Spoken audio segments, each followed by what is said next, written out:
Definitely we've gotten a lot better than the first night. Oh gosh, baby. Don't look in our backyard. I know you would. I mean, I'll just take it, period. Be open with our kids. Like, mommy and daddy don't always agree, but mommy and daddy always love each other. Pound mom.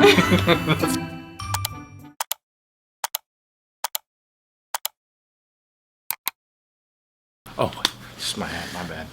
Oh, actually it's kind of cute that way too though. Maybe halfway throughout the video you can... Notice that. Hello everyone, welcome back to my channel. We have a very special guest, my husband. If you're like new to my channel, my name's Allie, this is TJ, we're the Billups. Hello, welcome. We've been married for 7 years and we have 2 little kiddos, Everly who's 3 and Truett who is 1. We are childhood sweethearts. We met in 1st grade. We're engaged in high school. Well, I was engaged in high school. He was a year ahead of me. And then we were married right after I graduated. So we have been together all of our 20s. Since 2015. Yep. We got married in 2015. I asked you guys on Instagram to ask us like juicy marriage questions. And you guys... There's some really good ones on there. You know, I don't know any of these questions. Yeah, TJ, I looked at them, but TJ has no idea what's coming. First question, when did you know each other was the one? Well, you want to go first? You can go first. There's obviously, you know, some moments that led up to it. There was one night that I was just like, I can't not tell you. Yeah. And I just told you I love you. Mm. And I knew that you were the one. Mm-hmm. We were on the phone. I remember that. We would stay up like on the phone for hours. We would always fall asleep on the phone because we were long distance. So, I mean, that's like how we dated. How I knew you were the one actually is very different. Somehow I always knew. Literally since we were like little kids, I just like, I don't know, I just like knew. I don't know if it was like a God thing. I mean, it probably was like a God thing. Probably. It was a God thing. We had like different boyfriends and girlfriends or whatever, but I always just, I don't know, just deep down I was like, that's my boy, that's my man. It just took you a little bit longer to figure it out. Did you wait for marriage to be intimate? What were your boundaries before? Yes, we did wait. We did wait for marriage. Was it hard? Yes, it was very hard. Were we perfect? No. When we did get together, it was long distance, so we would be staying the night at our parents' house. Yeah. So, you know, things are a lot more tempting when you're like staying the night with each other. I mean, we weren't supposed to be in the same room. We definitely were, but we didn't do it. We were very adamant on waiting for marriage, and our boundaries that we set, I think we just went into it knowing like that is completely off limits. When it came to that, we just knew like, no, that's a no-go. Anytime we would cross a boundary, I would get so convicted and I would just feel so bad. Anything to me that was more than like making out, I was like, oh my gosh. Just that fresh love. Yeah, oh my gosh. We were like crazy about each other. Mm-hmm. We still are. It's a little bit different now, but that's just, it's a good thing. Our kids just take our energy. That's really true, honestly. Do you have anything to say about boundaries? I was very much fed off of what you wanted to do. Yeah. Because I didn't want to hurt you, period. I would have never, actually had sex with you, but yeah, I was... You were definitely tempted to do other things. Yeah. Has co-sleeping with your kids affected your marriage slash intimacy? Yeah. Yeah. Oh my gosh. Yeah. Like, there's nothing more special than being able to, cuddle your kids, but especially Evie because she's such a heavily emotion driven and like feeling type of person. Yeah, she's a big physical. So she likes to cuddle, and that warms my heart when I get to do that with her. But on the other hand, like like when this is probably gonna be super like TMI. The whole video is gonna be TMI. But like even like when I know that we're getting ready to do some intimate things, then I'll take her to the bed and I feel guilty carrying her to her bed because I'm like, About to pound your mom. That's what I'm thinking in my head. That's just me as a guy. But I know, we always wait for her to fall asleep, and then we just like take her into her bed. And then there's those nights, you know, and this is on the marriage side of it, where like she won't fall asleep, and so and it's we're just like fall asleep already, so, yeah, child. tense in the room. If you're like watching this and you are not married yet, like sex is a big part of marriage, but it's not the only thing. We didn't just get married to have sex. Like we got married to build a family and to be together forever. And so like family right now is like the biggest thing for us, you know? So yeah, sex right now is kind of taking a little bit of a back burner, but we know it's not going to be like that forever. Right now, those greasy old people doing it all the time in their yard. For sure. Oh gosh, baby. Don't look in our backyard. See my white booty hanging out. Oh my gosh, no way. They're like, hi neighbor. Oh, there they are riding again. the lawnmower. I don't know what that meant, but I don't know where you're going with that one. We just have to be more intentional now about those things. Certain things that you do to lead up to that intimacy. Right. Because for sure, like, we'll start, like, bickering and arguing, and then we kind of both realize, like, when's the last time we've, like, really embraced each other and, like, gave each other that attention that we crave? I feel like sometimes for me, I don't notice it until, like, after we do have that time together, and I'm like, dang, we really, really needed that. So, that being Usually, said... like, tension and, like, you know, arguments subside after that, because it's obviously it's tension and stress reliever, but you know, a lot of that is just sexual tension built up. Right, and it's honestly the devil. Like, he kind of distracts you from having that intimate time with your spouse. Before you're married, that's all he wants you to get you to do, and then once you're married, that's like what he tries you to not keep you do, from, because it's designed by God. Right. Has it affect our marriage? 100%. But it's not going to no way to not. I mean, exactly. And we want more kids, so like we're going to have to figure out how to do it. One more? That leads into my next question. How many kids do you want, and when will your next one be? TJ wants 3. I'm not sure yet. I just feel like God's just going to give us peace about whatever number he wants for us. Like, in my head, I'm thinking 4, but maybe it will be 3. Maybe we'll have 3, and I'll feel content. Like, okay, this is our family. I don't know. When will the next one be? That one, me and TJ disagree on. Yeah. I'm in this, like, stage of life where, you know, late 20s. I've got certain goals that I want to meet financially, you know, our certain adventures in life.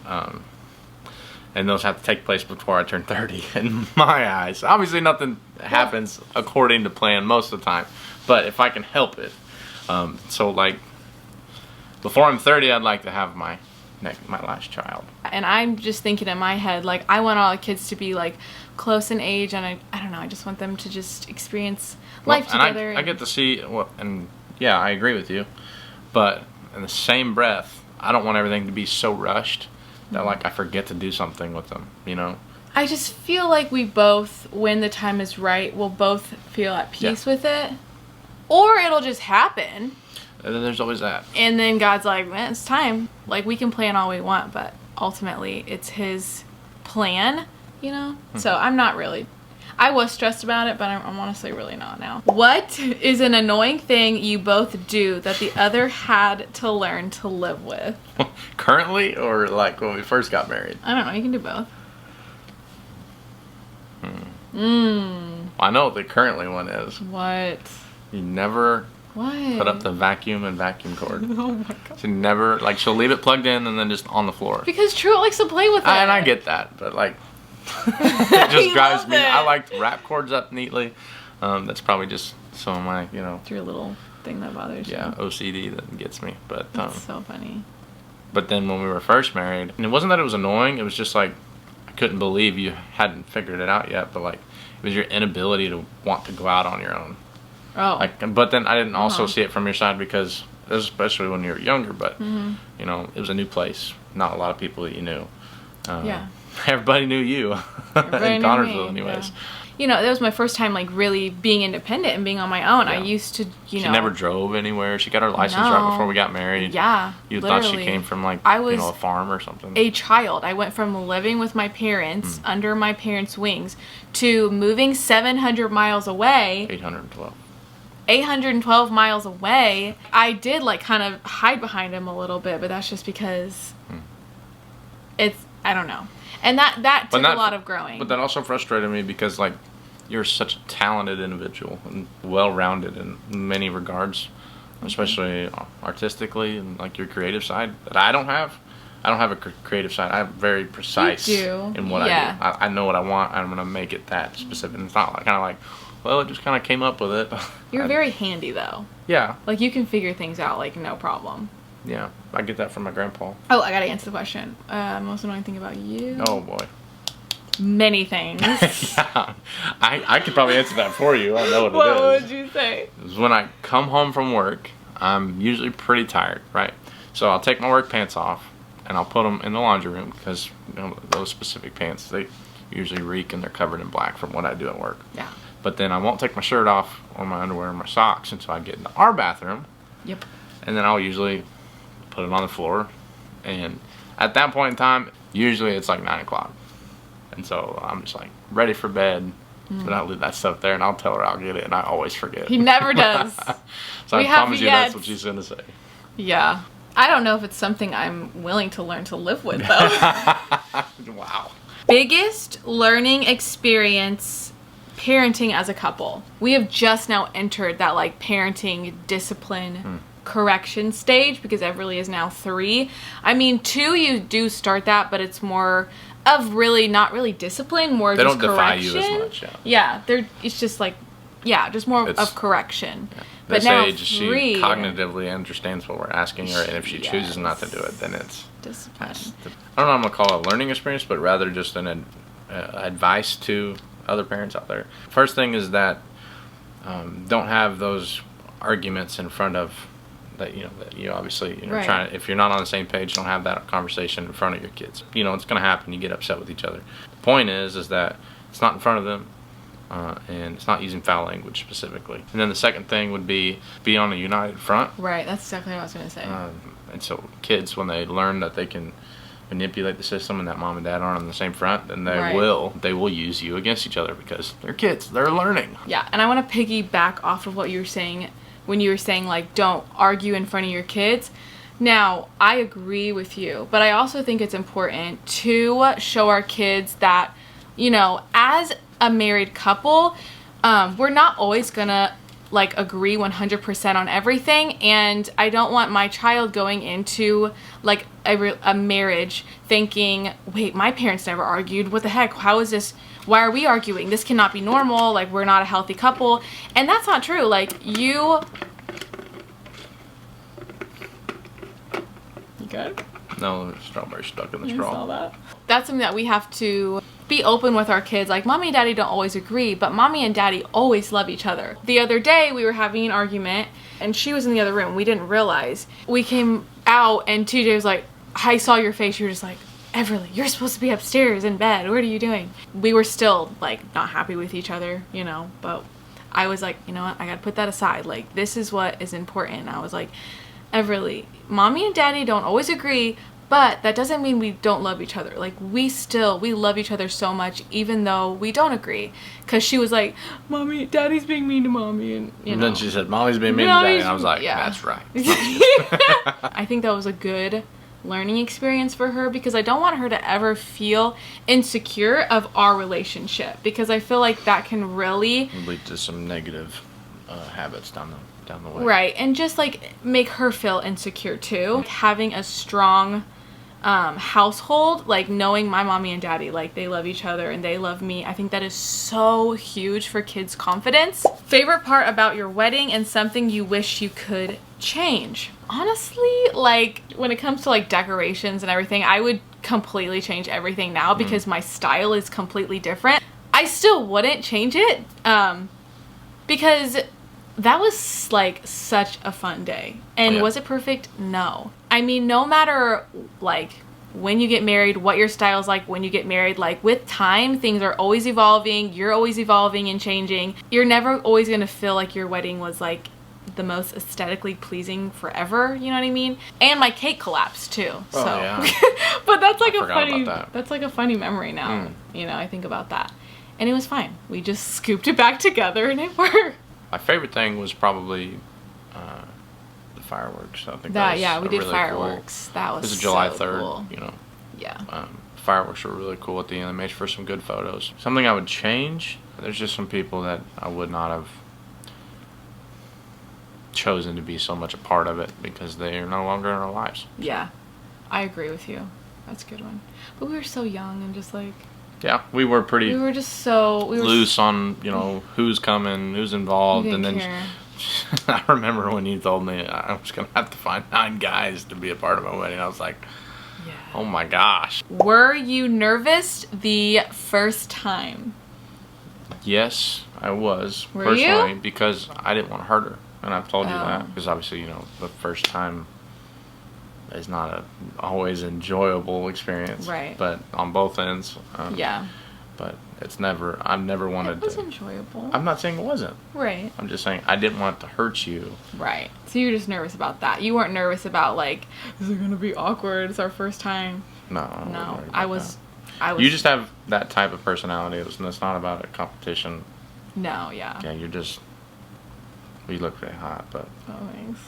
Definitely, we've gotten a lot better than the first night. Yeah. I don't understand that. People think that you want to go into marriage like having sex down. Like we have our whole life to learn each other. You know what I mean? And I mean, honestly, it was probably 4 years before we really got at the level that we are really, we feel like we know each other really well. As far as like sexually. For sure. And we also don't know what we like because we didn't know. We didn't know. So we worked it out together. Yeah, and then we have a lot of fun figuring that out. We did. You just have to be open to do those things and can't, you know, just be closed-minded to everything. And that's just like the beautiful thing of marriage because it's such a holy thing knowing that like they're your person and you can be exactly who you are and you don't have to worry about feeling awkward or anything like that. I think that it is crucial to not set expectations. Yeah. You've got what the media feeds you. You got what your friends tell you about. I mean, that's all. It's a whole different thing when you feel it and versus, you know, what you see on television that, you know, they're trying to visualize to you. And it's not the same thing. Yeah. And when you truly grasp that, you know, you recognize how you God-inspired it is. Right. This is going to be another TMI moment. But there's days that you just... I will put it this way. They used to joke. There's me and 3 other guys that were really good best friends. We always used to joke about how long we'd last the first time. Oh God! So they all texted me because I was the first one to get married. Well, actually, Kurt was. Kurt was the first one. We blew his phone up that night. Later that night, it was pretty late. It was like 1 o'clock in the morning. We all texted him in a group text, and we were like, 7 seconds. Oh my God, I did not know that. Next question. First kiss story. Did we just peck? No. Yeah. She always used to give me this attitude that she was just super green, right? And she was not going to do anything, period. And so when she flew back up there that summer to see me. When we were official. When we were, made it official. We were official, and I said, you know, are we going to make this official now? I don't even remember. I don't remember at all. But we went downstairs. I was helping room. her to get situated because she was taking my bed and I was going on the couch. Yeah. And and she shocked me at how good of a kisser she was. I remember you saying I was like, wow. That's really You're really good at this. And I was like, and she's like, yeah. Why would you think I'm not? I was like, You thought I was just like this little Amish, I don't know. Amish. You just thought I just had zero experience, and I had kissed other boys before. Okay. But this was like a romantic makeout sesh. And she was really good. Same. Went bad yourself. Next question, a little bit TMI. Lights on or off? We're your typical people. She wants the lights off, and yeah. I'll take it on. I know you would. I mean, I'll just take it, period. It's just more romantic with it off. Maybe to you, that's more that fantasized romantic area of your life that you need fulfilled. So that didn't bother me. We definitely have light, though. I don't even want you acting like, oh, yeah, we have them off. Not since we've had kids. Maybe so. Unless we get a break when they're not here, like after this video. The last time the lights were on. Yeah, because our kids were gone. That was the only time we had available. Yeah, that's true. What thing do you find the most physically attractive in each other? Like a physical attraction? Yeah, like physical. Like something like you do or something? Body. Oh. Well, that's... Face. Hair. I don't know. Well, she's got the whole package here, but... since she's been pregnant... her boobs have gotten bigger. So I'm extremely thankful for that. You're just going with it. You're just going there. Why not? I don't know. You're being She's real. had a great butt the whole life, though. Our whole life of our marriage. Yeah, thanks, babe. So what about you? I mean, you're definitely the whole package. You definitely are my type. I like dad bod, okay? I love your shoulders. And I love your face. Especially when you shave. You drive me crazy when it gets too scruffy, and then I'm just like, then I can't see your face. And I'm obsessed with your face. And your neck. Yeah, I lose like 10 years You of my literally life whenever I shave. You really do. I don't do it very often. You got a cute butt. You got a nice butt. You're starting to lose it though, because you're getting skinny on me. You're working so much. I work in a really hot environment, so I sweat a lot. Ah, he's losing it. I've lost 30 pounds since I started Literally, it's crazy. What personality trait do you find the most attractive in each other? I'll list two because, I'll do the appropriate answer. The other, it's your ability. The one that I enjoy the most is your ability to just have fun about whatever and not take everything so seriously. Because I throw snarky comments all the time. There's no denying it. That's just me. Yeah. And it's not meant to hurt. It's just meant to joke. And then the second one is definitely the your heart of God. You do have a way to take a situation and turn it around when I can't see it specifically, which isn't very often, but like, we went through some difficulties in a situation here recently, a couple months ago, and You're crying. I was pretty stubborn and I didn't enjoy that time, but God brings you through a lot of that on purpose, and she helped me stick through it and stick to it, because I just wanted to fold up and move on, and she helped me get through it. My favorite qualities, I mean, there's honestly a lot, like, that's why I married you. I know you drive me crazy sometimes, but I love how you are such a go-getter. You're not one to just take a back seat on life. Like, you really want to, like, experience life, and you want to experience to the fullest, and you just have such you're just such a dreamer, but you, like, strive after those dreams, too. Like, you're just very goal-oriented. Driven. You're very, driven. That's a good one. And you're just very confident. And I struggle with anxiety, but I love how you can just talk to anybody and feel comfortable. And I cannot relate to that. Like, talking to people on the phone, like, I get so much anxiety, but you're just like, you don't get that because you're not like that. You're just, and I love that about you. You're just everybody's friend. And I just... I could think of a few people that are my friend. Here's the thing. Like, there's always cons with being someone that... He's just fearless. You're just fearless. He just says what's on his mind. Like, you I have a hard time not. And I'm so jealous of that. I wish I could be like that. But I'm so much more of a people pleaser than you are. And I'm always thinking of, like, other people's feelings before my own. Yeah, that's been a shift change in my mentality. Yeah. Because I did have a lot of those, try to go out of my way to make sure everybody's happy as much as possible. But I guess now that I have my kids, you're just like, I've kind of flipped that. Yes. And that's my... You are very good at putting your family first, though. Yeah. You are. You're a good leader of your household. I think that's all the questions we're going to answer today, because this video is probably already insanely long. So I really hope that you guys enjoy this, and if you guys have any other like videos that you want us to do, any suggestions, whether that be like advice videos or more videos like this where we're just getting deep, just let us know. We would love to do that. We really enjoy it. We love having like deep conversations. Don't forget to like and subscribe, and we'll see you in our next one. Bye guys. Did I do that again? Mm-hmm.